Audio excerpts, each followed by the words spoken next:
On behalf of JNTUH, we extend a warm welcome to you all on the occasion of Interaction Program on Quality Engineering Education held at Jawaharlal Nehru Technological University, Hyderabad. May I now request our Honorable In-Charge Vice Chancellor,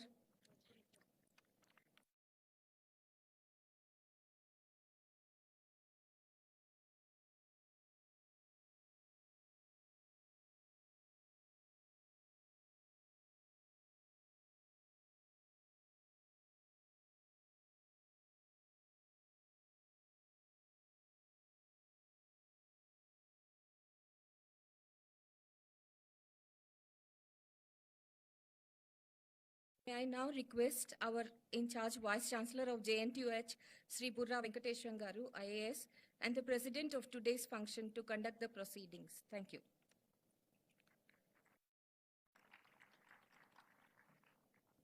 అందరికీ నమస్కారం. మన గౌరవ industries and IT minister గారు any minute will be joining.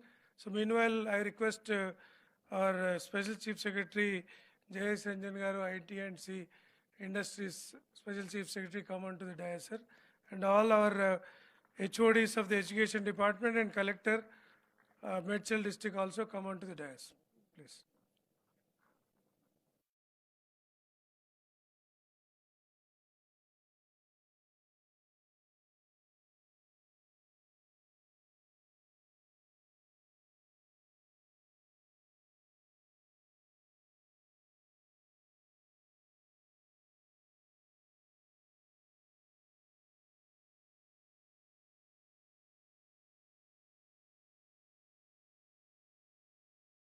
Local MLA గారు governor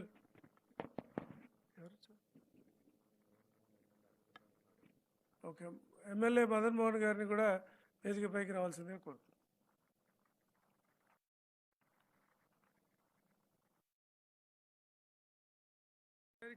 I request the Honorable Chief Minister and other dignitaries for the lighting of the lamp.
ఈరోజు ఇంతకుముందు మనం మాట్లాడుకున్నట్లుగా గౌరవ ముఖ్యమంత్రి గారు స్వయంగా మనకి విద్యాశాఖ మంత్రిగా కూడా ఉన్నారు.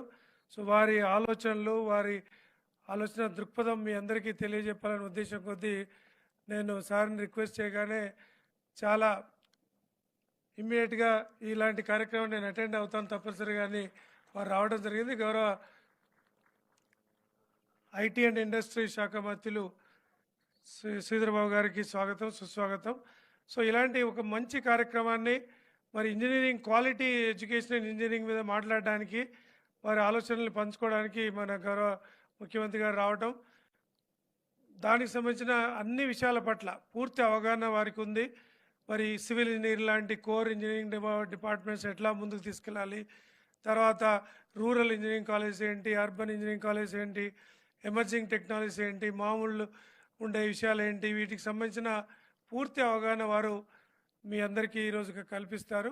సో తెలంగాణ రాష్ట్రాన్ని టాప్ మోస్ట్ డెస్టినేషన్గా మార్చడానికి కావాల్సిన అన్ని ఆలోచనలు కూడా సార్ మైండ్లో పూర్తిగా ఉన్నాయి. సో అవన్నీ కూడా మన దృష్టిలో మీ అందరితో ఇంటరాక్ట్ చేయడానికి ఇది first of it's kind such a meeting where the honourable chief minister himself taking the steps to talk to the principals, HODs and the managements at one go. మీరు 20-30 ఏళ్ళుగా ఇంజనీరింగ్ కాలేజ్ నడుపుతూ ఉండుంటారు. ఎప్పుడు ఇలాంటి interaction మీకు జరిగి ఉండదు. కాబట్టి దాన్ని సద్వినియోగం చేసుకొని వారిచ్చిన సలహాలు, సూచనలు అన్నీ కూడా మనం చక్కగా పాటించి మంచి ఇండస్ట్రీ ఇన్స్టిట్యూషన్ ఇంటర్ఫేస్ని పూర్తి స్థాయిలో వినియోగించుకుని ఇటు అడ్మినిస్ట్రేషన్ ఇచ్చే సపోర్ట్తో let us make Telangana proud partner in the progress of the country. So ఇంతకుముందే మీ సీఎం గారు వచ్చే ముందు మనం మాట్లాడుకున్నాం కాబట్టి I don't want to get into more details now I request special chief secretary IT and C to unveil the logo of AI engineering. Because ఏఐకి సంబంధించిన ఒక లోగో అనేది సపరేట్ మీటింగ్ చేద్దాం అనుకున్నాం కానీ but when all the engineering college principals and all the HODs are available, this is the right place to do it. కాబట్టి అది ఇప్పుడు చేయాల్సిందిగా కోరుతున్నాం.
ఇప్పుడు గౌరవ ITNC and industries legislative affairs శాఖ మంత్రుల్ని వారి ఆలోచనలు పంచుకోవాల్సిందిగా ఆహ్వానిస్తున్నాను.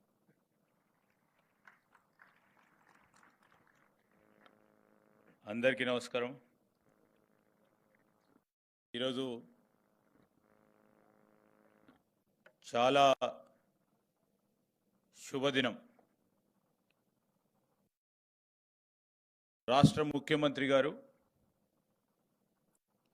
ప్రధానంగా తెలంగాణ రాష్ట్రం ఏర్పడ్డ తర్వాత విద్యకు పెద్దపీట వేయాలని ఆలోచన చేసి మాటల వరకే పరిమితం కాకుండా చేతల ద్వారా చూపెట్టాలి, స్ఫూర్తిదాయకంగా వ్యవస్థను ముందుకు నడపాలని ఈరోజు ఈ కార్యక్రమానికి వచ్చేసిన మన గౌరవ ముఖ్యమంత్రి రేవంత్ రెడ్డి గారికి, అదేవిధంగా ఈరోజు ఈ సభా కార్యక్రమానికి అధ్యక్షత వహిస్తూ ఉన్న విద్యాశాఖ ప్రిన్సిపల్ సెక్రటరీ గారు వెంకటేశం గారు, ఆ శాఖకు సంబంధించిన స్పెషల్ చీఫ్ సెక్రటరీ గారు జయేష్ రంజన్ గారు, అదేవిధంగా దేవసేన గారు, జిల్లా కలెక్టర్ గారు, పాఠశాల విద్యకు సంబంధించిన కమిషనర్ గారు, సహచర శాసనసభ్యులు మదన్ మోహన్ రావు గారు, వేదిక అటువైపున్న మా ఏఐసిటి చైర్మన్, వైస్ చైర్మన్, అదేవిధంగా పరిశ్రమలకు సంబంధించిన అనేక మంది పెద్దలు, ఇంజనీరింగ్ కాలేజీలకు సంబంధించిన మేనేజ్మెంట్ వారి బృందం, ప్రిన్సిపల్స్కి, సాంకేతిక విద్యకు సంబంధించిన అనేక మంది పెద్దలకి, పాత్రికేయ మిత్రులందరికీ నమస్కారం. 10 సంవత్సరాలు గడిచిపోయినాయి. గడిచిపోయిన 10 సంవత్సరాల కాలంలో ఏ అడుగులు వేశాము, ఆ అడుగుల్లో సాంకేతిక విద్య ఎంతవరకు ముందుకు నడిచింది, ఈ సాంకేతిక విద్యను దేశ స్థాయిలో ప్రపంచ స్థాయిలో ప్రత్యేకించి ఈ జేఎన్టీయు కళాశాల ద్వారానే ఈ సాంకేతిక విద్య రాబోయే కాలంలో ప్రపంచ స్థాయిలోనే ఇక్కడి నుంచే మనం మలుపు తీసుకుందామని ముఖ్యమంత్రి గారి ఆలోచన మేరకు ఇప్పుడే మనము ముఖ్యమంత్రి గారి చేతుల మీదుగా ఆర్టిఫిషియల్ ఇంటెలిజెన్స్కి సంబంధించిన ఒక గ్లోబల్ సమిట్ రాబోయే సెప్టెంబర్ మాసంలో జరుపుతా ఉన్న సందర్భంలో మనం అందరం కూడా లాంచ్ చేసుకున్నాం. దీనికో ప్రత్యేకత ఉంది.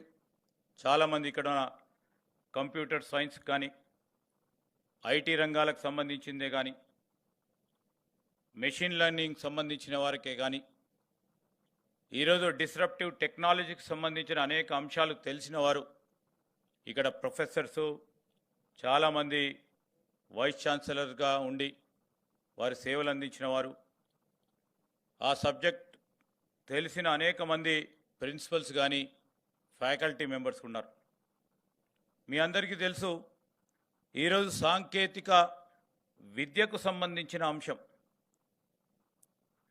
ట్రెడిషనల్ కోర్సెస్కు సంబంధించిన అంశం విషయంలో కోర్ ఇంజనీరింగ్ అనే సబ్జెక్టును మర్చిపోకుండా రాబోయే కాలంలో డిస్రప్టివ్ టెక్నాలజీకి సంబంధించిన అంశాలను ఏ విధంగా మనం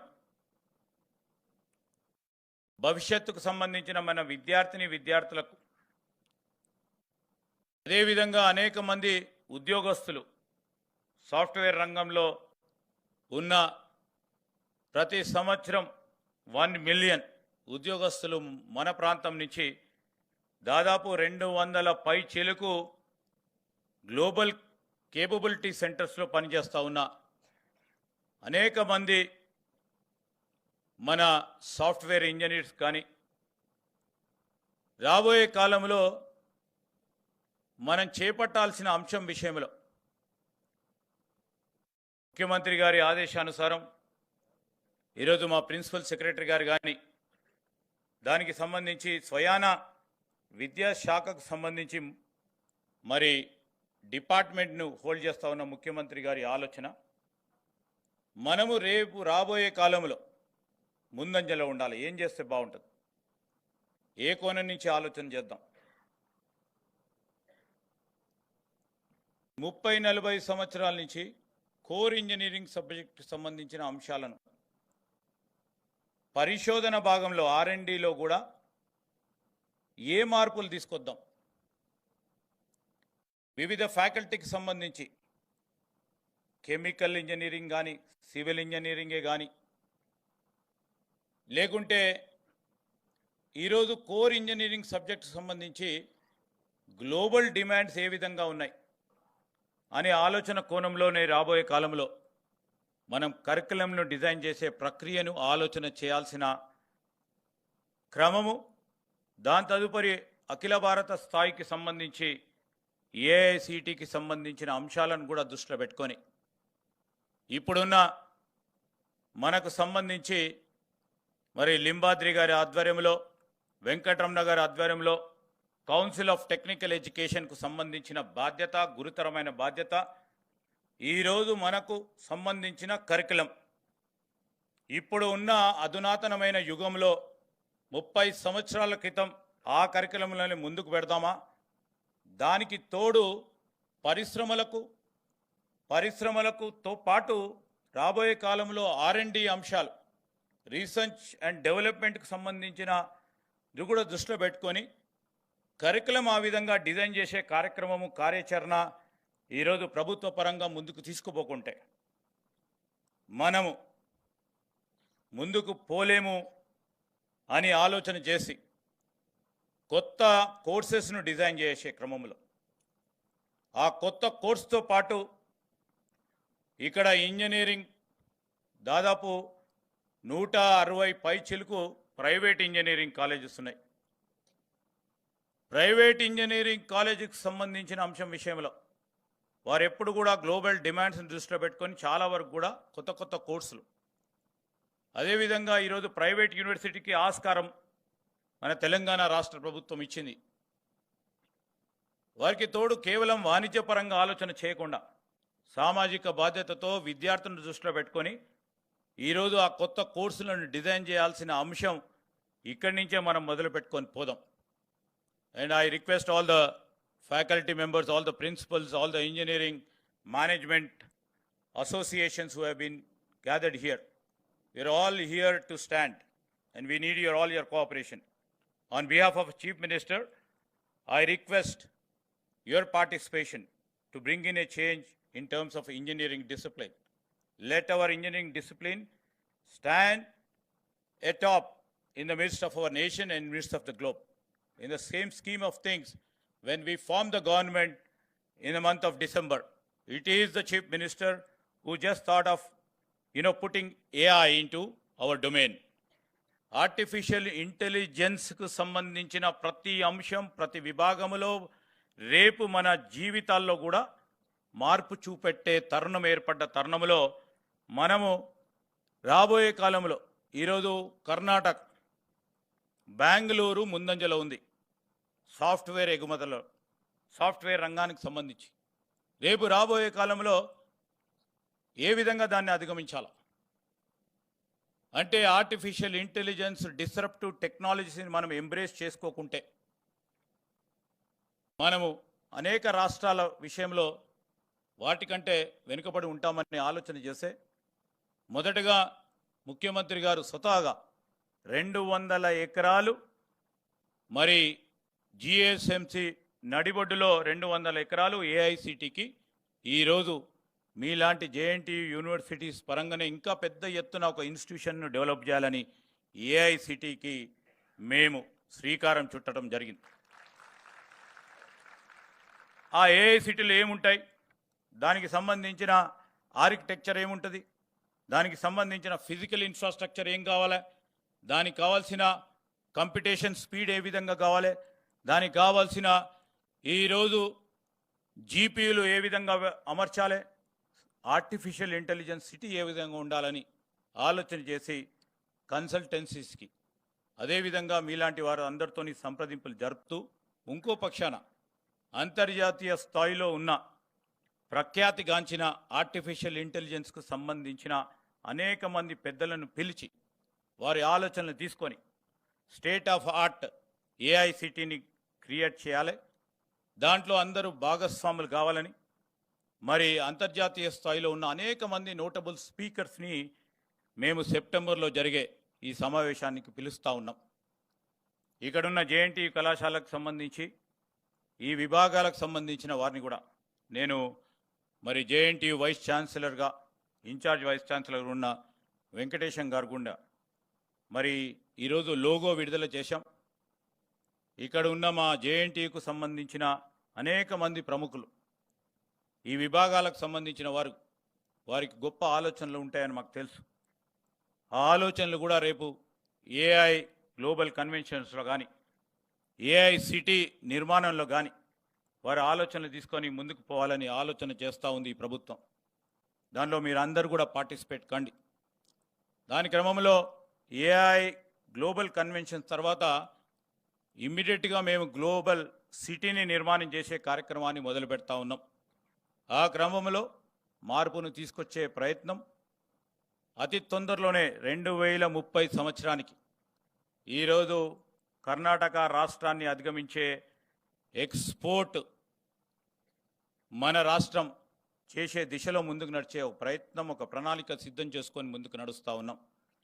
ఆ క్రమంలో మీ అందరి కోఆపరేషన్ని కోరుతూ ఈరోజు మీతో పాటు గౌరవ ముఖ్యమంత్రి గారు, ఇన్ఛార్జ్ వైస్ ఛాన్సలర్ గారు చేసే మీ ఇంటరాక్షన్లో మంచి ఆలోచనలు ఇవ్వండి. మంచి ప్రయత్న భాగంలో మా ప్రభుత్వం నడుస్తూ ఉన్న తరుణంలో మీ అందరి సహకారాన్ని కోరుతూ సెలవు తీసుకుంటాం. జై హింద్.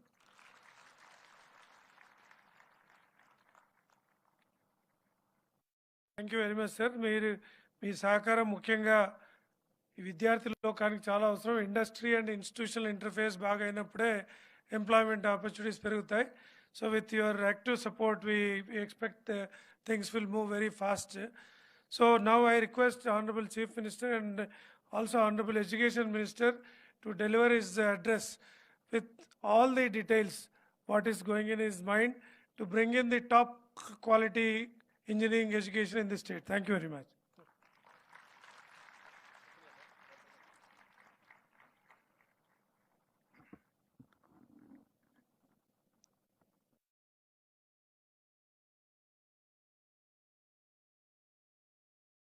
జేఎన్టీయూ ఆడిటోరియంలో మా ఇన్ఛార్జ్ వైస్ ఛాన్సలర్ పురా వెంకటేశ్వరం గారు, విద్యా సంస్థలకు సంబంధించిన మిత్రులందరితో ఒక ఇంటరాక్షన్ సెషన్ ఏర్పాటు చేసి మీ ఆలోచనలను మా విధానాలను పంచుకోవాలని ఈ కార్యక్రమంలో నన్ను సహచర మంత్రివర్యులు శ్రీధర్ బాబు గారిని, శాసనసభ్యులు మదన్ మోహన్ రావు గారిని, IT and industries principal secretary Jayesh Ranjan, Devasena garu, ఇతర అధికారులను, మిమ్మల్ని అందరినీ కూడా కలవడానికి ఒక మంచి కార్యక్రమాన్ని ఏర్పాటు చేసినందుకు మనస్ఫూర్తిగా వారిని అభినందిస్తున్నా. ఈ కార్యక్రమం గొప్ప ఫలితాలను సాధిస్తుందో లేదో నాకు తెలియదు, కానీ ఒక ఐస్ బ్రేకింగ్ మాత్రం పనికొస్తుందని నేను ఖచ్చితంగా నమ్ముతున్నా. ఎందుకు అంటే ఈ జేఎన్టీయూ పరిధిలో ప్రధానంగా ఇంజనీరింగ్ కళాశాలలు నిర్వహిస్తున్న యాజమాన్యం కావచ్చు, ఆయా కాలేజీలలో పనిచేస్తున్న లెక్చరర్స్ కావచ్చు, assistant professors, associate professors, deans, ఇతర సిబ్బందికి అందరికీ కూడా తెలంగాణ రాష్ట్రంలో కొత్త ప్రభుత్వం యొక్క విధానం, ఆ విధానం వల్ల సంస్థల యాజమాన్యాలకు దాదాపుగా ప్రతి సంవత్సరం 1,00,000 మంది ఇంజనీర్లను ఉత్పత్తి చేస్తున్న, లేదా ప్రతి సంవత్సరం 1,00,000 మంది విద్యార్థులు ఇంజనీర్లుగా పట్టాలు పొంది ప్రపంచంతో పోటీ పడడానికి వస్తున్నప్పుడు ఆయా రాష్ట్ర ప్రభుత్వాల యొక్క విధానం అనేది అత్యంత కీలకం. మిత్రుడు శ్రీధర్ బాబు గారు చెప్పినట్టు గత డిసెంబర్లో మా ప్రభుత్వం ఏర్పడిన తర్వాత 100 రోజులు పూర్తి కాకముందే పార్లమెంట్ ఎన్నికలు రావడం, ఒక 100 రోజులు మళ్ళీ ఎన్నికల్లోనే మా సమయం అంతా గడిచిపోవడం, ఇప్పుడే శాసనసభ పార్లమెంట్ ఎన్నికల నుంచి ఆ ఆలోచనలు, ఆ విధానాల నుంచి బయటకు వచ్చి పరిపాలన మీద దృష్టి పెట్టి ప్రభుత్వం యొక్క విధానాలను సమాజానికి చెప్పే అవకాశం వచ్చింది. అందుకే అకాడమిక్ ఇయర్ స్టార్టింగ్లోనే మిమ్మల్ని అందరినీ కలవాలి, మీ ఆలోచనలు వినాలి, మా విధానాలను వివరించాలని ఆలోచనతో ఈ కార్యక్రమాన్ని తీసుకోవడం జరిగింది. ఇక్కడున్న చాలామందికి మేమేం అంశాలు ప్రస్తావించకపోయినా ఫీ రియంబర్స్మెంట్ విషయంలో ఈ ప్రభుత్వం విధానం ఏందని మీ మనసులో ఎక్కడో ఉన్నట్టుగా మీ మొహాలు చూస్తుంటే నాకు బాగా అనిపిస్తుంది. కారు ఎంత గొప్పదైనా అందులో ఇంధనం లేకుంటే అది షెడ్లోనే ఉంటుందని ఇంజనీర్లుగా మీకు అందరికి బాగా తెలుసు. అట్లనే ఈరోజు ప్రైవేట్లో నిర్వహిస్తున్న ఇంజనీరింగ్ కళాశాల యజమానులు, టీచింగ్ స్టాఫ్ కానీ, నాన్ టీచింగ్ స్టాఫ్ కానీ ఏఐసిటి నామ్స్ ప్రకారం ఉండాలి అని అంటే మీరు సరైన సమయంలో ఫీజు రియంబర్స్మెంట్ చేయాలి కదా అని మీరు ఆలోచన చేస్తున్నారని నేను అనుకుంటున్నా. కాకపోతే మన స్టేట్ వెల్ఫేర్ అండ్ డెవలప్మెంట్ స్టేట్గా ఉండే, కానీ కొన్ని పరిణామాలు, కొన్ని పరిస్థితులు కంప్లీట్ వెల్ఫేర్ సైడే మనం ఇంక్లైన్ అవ్వడంతో డెవలప్మెంట్ అనేది సెకండ్ ప్యాడ్లింగ్ అయిపోయి వెల్ఫేర్ అనేది ప్రధానం అవ్వడం వల్ల కొన్ని పరిస్థితులు, కొంత ఆర్థిక భారం పెరిగిపోయింది. ఆనాడు గొప్పగా డాక్టర్ వైఎస్ రాజశేఖర రెడ్డి గారు కాంగ్రెస్ ప్రభుత్వం ఈ దేశంలోనే ప్రతి పేదవాడికి కార్పొరేట్ విద్యను అందించాలి, కార్పొరేట్ స్థాయిలో వైద్యాన్ని అందించాలన్న ఆలోచనతోనే రాజీవ్ ఆరోగ్యశ్రీ ద్వారా ప్రతి పేదవాడికి వైద్యం పట్ల ఒక అవకాశాన్ని ఇస్తూనే ప్రతి పేదవాడి బిడ్డ గొప్ప కళాశాలల్లో చదువుకోవాలి, ఆ చదువుకు అవసరమైన ఖర్చుగా భావించకుండా పెట్టుబడిగా భావించి మళ్ళీ ఉత్పత్తి సామర్థ్యాన్ని పెంచగలిగిన పెట్టుబడిగా చూస్తూ ఆనాడు Congress party doctor YS Rajasekhara Reddy గారు నిర్ణయం తీసుకొని మొట్టమొదటి దేశంలో ఫీ రియంబర్స్మెంట్ పథకాన్ని ప్రవేశపెట్టిందే కాంగ్రెస్ పార్టీ. రకరకాల పరిస్థితుల వల్ల ప్రాధాన్యతలు మాడి వేల కోట్ల రూపాయలకు మీకు ప్రభుత్వం బకాయి పడ్డది. ఇప్పుడు అవి మొండి బకాయిలుగా మారి వన్ టైం సెటిల్మెంట్కి వచ్చే పరిస్థితి వచ్చింది.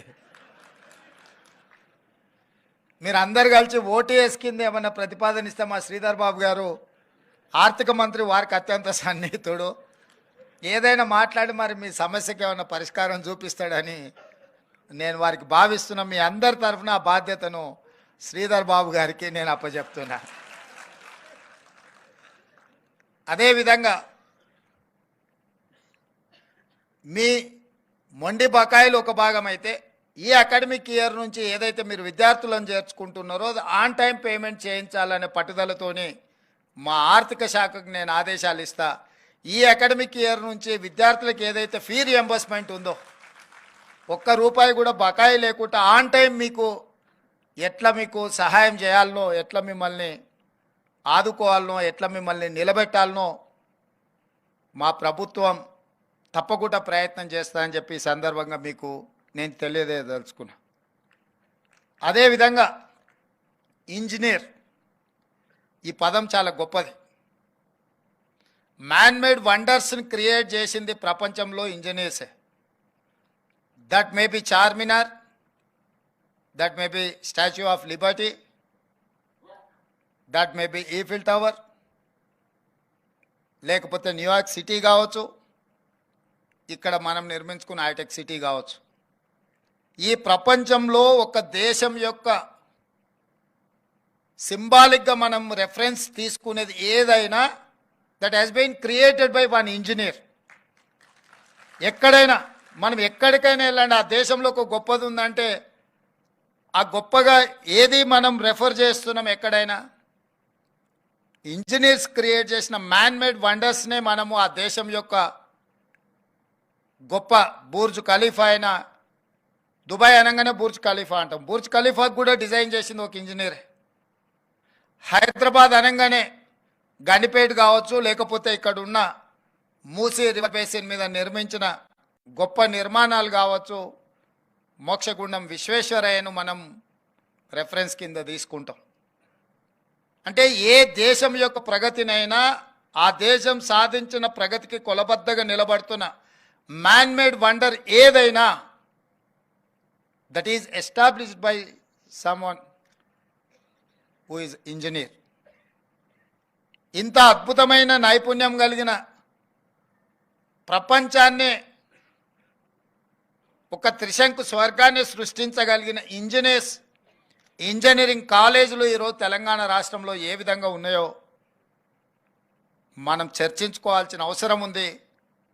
ఆలోచన చేసి సరిదిద్దుకొని సవరించుకోవాల్సిన బాధ్యత మన మీద ఉన్నదని చెప్పి నేను బలంగా నమ్ముతున్నా. ఈరోజు ఇంజనీరింగ్ కాలేజీలు అంటే నిరుద్యోగులను ఉత్పత్తి చేసే కర్మాగారంగా మారకూడదు. ఈరోజు 1,00,000 మంది మీ దగ్గరికి వెళ్ళి సర్టిఫికెట్ తీసుకొని ఎవ్రీ ఇయర్ బయటకు వస్తే 1,00,000 మంది నిరుద్యోగులను ఉత్పత్తి చేసే కర్మాగారంగా మన ఇంజనీరింగ్ కాలేజీలు మారుతున్నాయంటే అక్కడ ఉన్న లోపాన్ని గుర్తించాల్సిన బాధ్యత మాతో పాటు మీ మీద సామాజిక బాధ్యత ఉన్నది అని నేను బలంగా నమ్ముతున్నా, విశ్వసిస్తున్నా. మీ ఇంజనీరింగ్ కాలేజీలు నిరుద్యోగ యువకులను ఉత్పత్తి చేసే కర్మాగారం కాకూడదు. ఉద్యోగ ఉపాధి అవకాశాలు కల్పించే దేశ భవిష్యత్తును నిర్మించగలిగిన గొప్ప సంస్థలుగా మీ ఇంజనీరింగ్ కాలేజీలు ఉండాలి అని చెప్పి మా ప్రభుత్వం కోరుకుంటుంది. ఆ దిశగా మీకు కావాల్సిన సహకారాన్ని అందించడానికి మా ప్రభుత్వం సిద్ధంగా ఉన్నదని చెప్పి నేను ఈ సందర్భంగా తెలియజేస్తున్నా. అదేవిధంగా ఈరోజు కొన్ని కోర్సులు నిన్నమన్నా మా ప్రిన్సిపల్ సెక్రటరీ గారు తీసుకొచ్చి పెట్టారు కాలేజీలు. స్లైడింగ్ కానీ అడ్మిషన్స్లో ఉన్న కొన్ని సీట్లను కానీ ఆఫ్ క్యాంపస్ కానీ లేకపోతే రకరకాల ప్రతిపాదనలు నా ముందు తీసుకొచ్చి పెట్టినప్పుడు తాత్కాలిక ఉద్యోగ ఉపాధి అవకాశాలకు అవసరమైన కోర్సుల మీదనే మీరు ఎక్కువ ఫోకస్డ్గా ఉన్నట్టుగా అనిపించింది తప్ప ఈ దేశ భవిష్యత్తు నిర్మాణానికి అవసరమైన ఫ్యాకల్టీస్ని కానీ అవసరమైన సబ్జెక్ట్స్ని కానీ మీరు స్లోగా అవి కనిపించకుండా కనుమరుగవుతున్నాయి. Example civil engineering. ఈ దేశము అభివృద్ధి చెందుతున్న దేశం. అభివృద్ధి చెందే దేశానికి అత్యధికంగా అవసరమైంది సివిల్ ఇంజనీర్లు. కానీ ఆ సివిల్ ఇంజనీరింగ్ కోర్సులు చాలా కాలేజీలు వాళ్ళకి శాంక్షన్ అయిన అడ్మిషన్స్ని స్లోగా కంప్యూటర్ సైన్స్కి అదర్ యాక్టివిటీస్కి షిఫ్ట్ చేసి వీటిని తగ్గించుకుంటూ పోతున్నారు. కొన్ని కాలేజీలు అయితే కంప్లీట్గా సివిల్ ఇంజనీరింగ్ను క్లోజ్ చేసే ప్రయత్నం చేస్తున్నారు. ఆ ప్రతిపాదనలు నా ముందుకు వచ్చినాయి. నా సూచన ఏంటంటే సివిల్ మెకానికల్ అండ్ ఎలక్ట్రికల్ ఇంజనీర్స్ని మ్యాండేట్గా మీ కాలేజీలలో నడపండి. లేకపోతే రేపు దేశము అత్యంత ప్రమాదాన్ని ఎదుర్కోబోతుంది. కేవలం ఉద్యోగాలను సృష్టించే సంస్థలుగా కాకుండా ప్రపంచానికి అవసరమైన మేధావితనాన్ని అందించే గొప్ప సంస్థలుగా మన ఇంజనీరింగ్ కాలేజీలు ఉండాలి. మీకు ఒక ఉదాహరణ నేను చెప్పదలుచుకున్నాను. ఈరోజు ఈ దేశంలోనే ప్రపంచంలోనే కోవిడ్ వచ్చినప్పుడు వ్యాక్సిన్ ఉత్పత్తి చేసే ఫార్మా కంపెనీలు ఇండియాలో 4 ఉంటే 4లో 3 తెలంగాణ హైదరాబాద్లో ఉన్నాయి. ఓన్లీ 1 పూణేలో ఉన్నది. ఏంది దీనికి కారణం? ఎప్పుడైనా మా మిత్రులు ఆలోచన చేసిండ్రా అని నేను అడుగుతున్నా. దీనికి కారణం 1965-70s మధ్యలో శ్రీమతి ఇందిరాగాంధీ గారు హైదరాబాద్లో ఐడిపిఎల్ని ఎస్టాబ్లిష్ చేయడం వల్ల, ఫార్మా మీద ఆరండి జరగడం వల్ల ఐడిపిఎల్లో ఉద్యోగులుగా చేరిన వాళ్ళు అక్కడ వచ్చిన ఎక్స్పీరియన్స్తో బయటికి వచ్చి, అది ఎస్ఓఎల్ కావచ్చు, రెడీ కావచ్చు, ఆల్ అదర్ ఫార్మాస్యూటికల్ సంస్థల యజమానులు ఒకప్పుడు ఐడిపిఎల్ రిలేటెడ్లో ఉద్యోగాలు చేసిన వాళ్ళు లేదా అక్కడ జరిగిన రీసెర్చ్లో భాగస్వాములు. కాబట్టి 65లోనే శ్రీమతి ఇందిరాగాంధీ గారి నేతృత్వంలో ఇక్కడ ఫార్మా రిలేటెడ్ ఇన్స్టిట్యూషన్ ఎస్టాబ్లిష్మెంట్ చేసింది. కాబట్టి ఈరోజు మనం దేశంలోనే డ్రగ్ బల్క్లో మనం మెజారిటీ మన దగ్గర నుంచి ఎక్స్పోర్ట్ అవుతున్నది. ప్రపంచానికి ఏ అవసరం ఉన్న బల్క్ డ్రగ్ రిలేటెడ్ ఇష్యూస్ ఏమైనా ఉంటే తెలంగాణ వైపు చూస్తున్నారు అని అంటే, ఆనాటి పాలకులు చాలా ముందు చూపుతో ఆలోచన చేసి హైదరాబాద్లో ఎస్టాబ్లిష్ చేసిన ఐడిపిఎల్. ఇంతకుముందే మిత్రుడు శ్రీధర్ బాబు గారు ఒక మాట చెప్పిండ్రు, Karnataka is the highest exporter of IT sector అని. వై? ఎస్ఎం కృష్ణ అనే ముఖ్యమంత్రి మొట్టమొదట అందరికంటే ముందు ఐటీ రంగాన్ని, ఐటీ విధానాన్ని ఆలోచన చేసి ఆ ముఖ్యమంత్రి గారు అక్కడ ఆ విధానం తీసుకొచ్చిండు. కాబట్టి ఈ రోజుకు దేశంలోనే ఐటీలో అత్యధికంగా ఎగుమతి చేసే రాష్ట్రంగా కర్ణాటక రాష్ట్రం బెంగళూరు సిటీ వచ్చింది, ఫాలోడ్ బై తెలంగాణ. ఎందుకంటే గత ముఖ్యమంత్రులు ఐటీని, ఫార్మాను గుర్తించడం వల్ల భవిష్యత్ అవసరాలను దృష్టిలో పెట్టుకొని ఉద్యోగ ఉపాధి అవకాశాల కోసం ఇది పనికొస్తుంది, మన యువతకు ఇది అత్యధికంగా లబ్ధి చేకూరుస్తుందని గత పాలకులు, గత ముఖ్యమంత్రులు, ప్రధానమంత్రులు తీసుకున్న నిర్ణయాలతోటి ఈరోజు తెలంగాణ రాష్ట్రం ఐటీ అండ్ ఫార్మాలో మనం చాలా ముందు ఉన్నాం. ఒక స్టడీ ప్రకారం ప్రపంచంలో ప్రతి 10 మంది ఐటీ నిపుణులల్లా 4 భారతీయులు అయితే ప్రతి 4లో ఒకడు తెలుగువాడు. అంటే ప్రపంచంలో 10 మంది ఐటీ నిపుణులు ఎత్తుకుంటే ప్రతి 10 మందిలో ఒకడు తెలుగువాడు అని అంటే, ఇక్కడి నుంచి మన కాలేజీలో మీరందరూ మీ విద్యార్థులను తయారు చేసి ప్రపంచానికి ఇచ్చిండ్రు. కాబట్టి సత్యనాదన్లలో ఈరోజు ప్రపంచంలో పెద్ద కంపెనీలకు, మల్టీనేషనల్ కంపెనీల సీఈఓలుగా మారినారు. రాబోయే 20 సంవత్సరాలలో any multinational company, you take it any company, ఆ కంపెనీలో సీఈఓలు మన దేశం వాళ్ళు సుందర్ పిచ్చయ్య కావచ్చు, ఎవరైనా కావచ్చు, మీరు చూడండి మన దేశంలోనో మన ప్రాంతంలోనో మన దగ్గర చదువుకున్న వాళ్ళే. మరి ఈ దిశగా ప్రపంచం అందరూ ఆశ్చర్యపోయే విధంగా ఐటీ నిపుణులను కానీ ఇతర నిపుణులను ఉత్పత్తి లేదా తయారు చేసే మనము భవిష్యత్తు యొక్క ఆలోచనలను అవసరాలను దృష్టిలో పెట్టుకొని ఈ రోజే మనకు స్వతంత్రం వస్తే ఈ రోజే ప్రపంచానికి అవసరమైన ప్రణాళికలు మనం సిద్ధం చేసుకుంటే, ఈ రోజే మనం ఒక న్యూ యాక్షన్ ప్లాన్ రెడీ చేసుకుంటే ఏం చేసుకోవాలనో ఆ విధంగా ఆలోచన చేసుకొని మన సిలబస్ నుంచి చాలా వరకు మనం చెప్తున్న చదువుకి మార్కెట్లో అవసరాలకి అసలు ఎక్కడ పొంతం లేదు. నిన్న మా ప్రభుత్వం ఒక బోల్డ్ డెసిషన్ తీసుకున్నది. తెలంగాణ రాష్ట్రంలో 65 ఐటీఐలు ఉన్నాయి, ఇండస్ట్రియల్ ట్రైనింగ్ ఇన్స్టిట్యూట్స్. 20 సంవత్సరాలు 30 సంవత్సరాల క్రితం ఎప్పుడో వాళ్ళకి ఏదో సిలబస్ తయారు చేస్తే ఇప్పటికి అదే చదువుకుంటున్నారు. చదువుకొని బయటకు వస్తే అసలు ఈ ప్రపంచంలో అట్లాంటి అవసరమే లేని పరిస్థితి ఉంది. చదువుకొని సర్టిఫికేట్ తీసుకొని అది ఐటీఐ కావచ్చు, పాలిటెక్నిక్ కావచ్చు, ఇంజనీరింగ్లో కూడా ఈరోజు మనం నేర్పిస్తున్న మనం చెప్తున్న చదువుకి బయట వాళ్ళు పోటీ పడే ప్రపంచానికి దేర్ ఇస్ అన్ గ్యాప్. అందుకే ఆలోచన చేసి ఈ ఐటీఐలను టాటా సన్ కన్సల్టెన్సీ వాళ్ళతోని మాట్లాడి, టాటా సంస్థలతోని వాళ్ళ సిఎస్ఆర్ ఫండ్స్ని వాళ్ళతో మాట్లాడి ఐటీఐలను అన్నిటిని కూడా 65ను ఏటీసీ అడ్వాన్స్డ్ టెక్నాలజీ సెంటర్స్ కింద మార్చి ఈరోజు 2400 కోట్ల రూపాయలతోటి 86% from Tata, only 14% from Telangana government matching grant ఇచ్చి ఈరోజు 65 ఐటీఐలను అడ్వాన్స్డ్ టెక్నాలజీ సెంటర్లుగా మన పైలట్ ప్రాజెక్ట్ కింద మల్లెపల్లిలో పెడితేనే అక్కడికి వెళ్తే ఐ వాజ్ వండర్. రోబోస్ పెట్టిండ్రు అక్కడ, different printing technology, different technology, machinery ఎట్లుంది అని అంటే అసలు నేను ఎప్పుడు చూడలే అట్లాంటి అద్భుతమైన ఎక్విప్మెంట్ని, ట్రైనింగ్ ఇన్స్ట్రక్టర్స్ని, మొత్తం వ్యవస్థను టాటా వాళ్ళు అక్కడ ఎస్టాబ్లిష్మెంట్ చేసి చూపించారు. ప్రతి ఐటీఐలో వాటన్నిటిని కూడా పెట్టబోతున్నాము.